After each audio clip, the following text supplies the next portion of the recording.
Hey everyone, welcome to ThinkPop. New entry into the blog this week. We're going to try some video posts every so often. Not as often as we do the text-based stuff, but it's just a way of adding a new conversational tone to the blog, give you something else to comment on. Want to dive into an issue real quick, the economic crisis and the government's response to it and how that's going to affect the presidential race.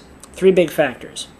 We all know Hank Paulson and various members of Congress came out to the public today and announced they are planning a huge buyout of all of the bad mortgage debt in the country. This is valued somewhere between $200 billion and $1 trillion, depending on how things pan out.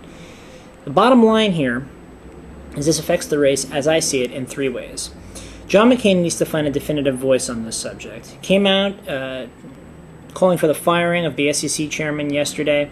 No way of knowing how that's going to play out. It doesn't seem to be carrying with voters very well, as Bernanke and Hank Paulson have been the public face of this crisis, and neither one of their jobs is in jeopardy as far as John McCain's concerned. He needs to find a clear voice on this subject.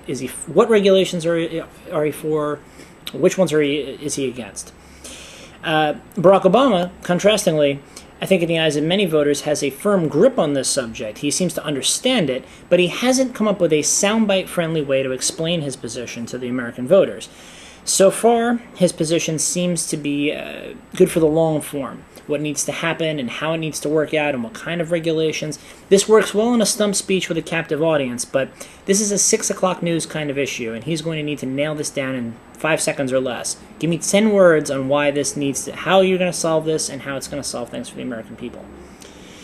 We found out just today, as a side note, that he has come out strongly in favor of this program that Hank Paulson has recommended to Congress. We'll see how that goes over the weekend. Final thing, vice presidents. They are going to need to find a voice on this subject. As capable surrogates, they have one of two things they can do. They can either drive the message of the top of the ticket, as Joe Biden has been doing for Barack Obama, or they can provide a contrasting subtext. In the case of John McCain's campaign, Sarah Palin is still sticking to the script. She's still working from the prompter, the same stump speech she's been giving since she accepted the nomination.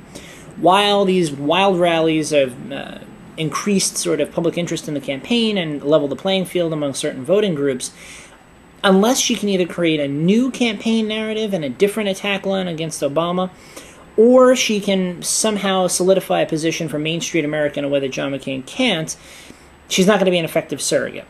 So look for Sarah Palin to find a voice on this issue, and the McCain campaign is going to have to come out and do the same.